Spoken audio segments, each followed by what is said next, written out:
তোমাদের একটা জিনিস দেখাচ্ছি, দেখো কি অবস্থা করেছে, দেখো এ বাবা কাজল দিয়ে একা একা টিপ পড়েছে।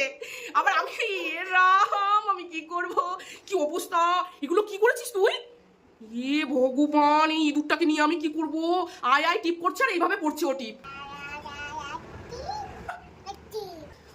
কি করেছি রে, হাতটা দেখ,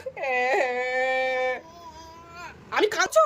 এ ভগবান, আমি কি, তুই হাসছিস, তুই হাসছিস? ও দুজনাই হাসছো, বলে কিনা দুজনাই হাসছি।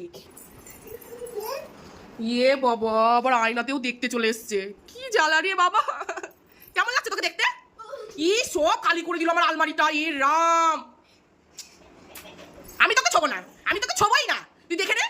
সবাই বলে এই দিনগুলো আর ফিরে পাবে না, এই দিনগুলো এনজয় করে নাও। আমি কি প্রকারে এনজয় করছি মানে ভাবতে পারছো? মানে ভাবা যায় এরকম এনজয় কে করতে চাই বলো? আমার